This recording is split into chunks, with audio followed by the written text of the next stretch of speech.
ঐক্যের জন্য আমাদের যে উদারতা দরকার, সেই উদারতা পীর সাহেব চরমোনাই আমার নজর কেড়েছে, দৃষ্টি কেড়েছে। আমি রাজনীতির সাথে জড়িত নই, কিন্তু আমি মনে করি তারা এবং তাদের ছায়া সংগঠন যে উদ্যোগ নিয়েছেন এটা অব্যাহত থাকুক।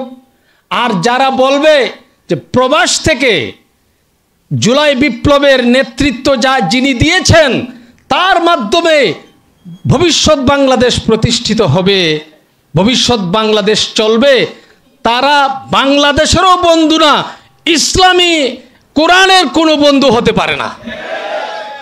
তারা ওই সকল সামান্য 2-4টা আসন লাভ করবার জন্য তারা রাজনীতি করেন। আমি অনুরোধ করব, জাতীয় নেতৃবৃন্দ রয়েছেন, স্থানীয় নেতৃবৃন্দ রয়েছেন, দলকে আমি খারাপ বলছি না, ওই সকল ব্যক্তিদেরকে শুধু রাজনৈতিক দল থেকে নয় সমাজ থেকে বিচ্যুত করতে হবে। জাতির অন্যতম রাহবার, রাজনৈতিক এবং আধ্যাত্মিক প্রাণপুরুষ হজরত মাওলানা মুফতি সৈয়দ রেজাউল করিম পীর সাহেব চরমোনাই উপস্থিত রয়েছেন।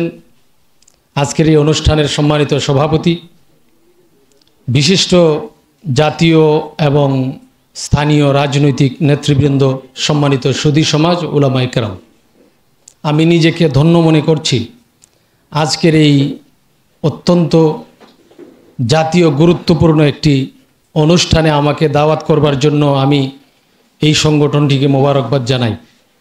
সাথে সাথে মোবারকবাদ জানাচ্ছি পীর সাহেব চরমোনাই, যিনি সারা বাংলাদেশ নয় সারা বিশ্বের বাংলা ভাষাভাষী মানুষ, লক্ষ কোটি মানুষের প্রাণের স্পন্দন। তিনি রাজধানী ঢাকায় লক্ষ মানুষের সামনে বক্তব্য রাখেন, জাতিকে দিক নির্দেশনা দেন।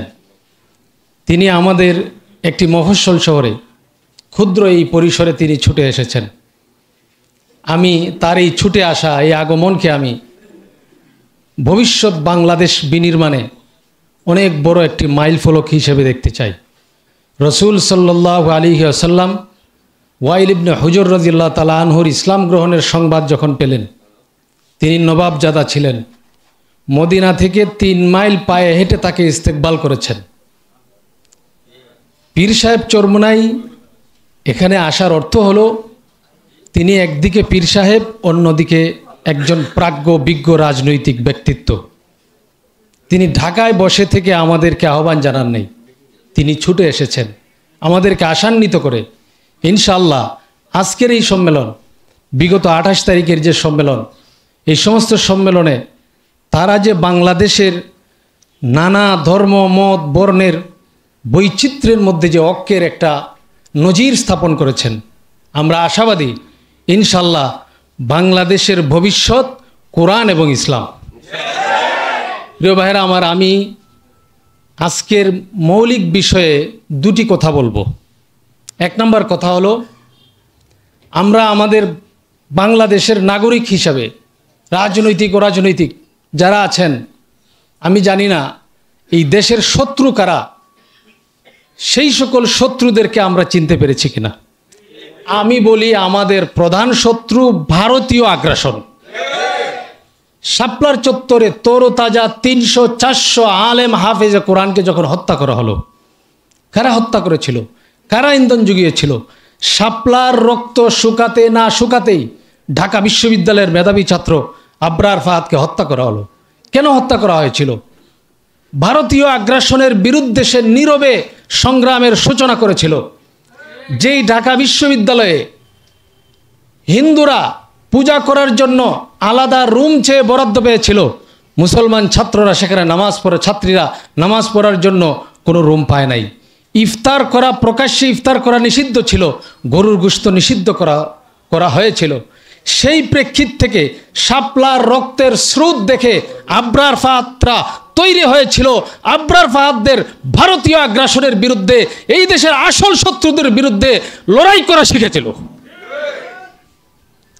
জুলাইয়ের বিপ্লব যদি আমরা গণ্য করি, আমি বলবো জুলাই বিপ্লবের সূচনা মুসলিম আর ইসলাম জাতীয় চেতনাবোধ থেকে শুরু হয়েছে। আজকে লিস্টেড জুলাই যোদ্ধারা সেই কথা ভুলে গিয়েছে। এজন্য আমি বলবো ইসলামিক দলগুলোর ঐক্যের কোনো বিকল্প নাই। তারা ভুলে যেতে পারে, আমরা ভুলতে পারি না। প্রয়োজন আরেকটা জুলাই হবে, আবার বাংলাদেশ স্বাধীন হবে।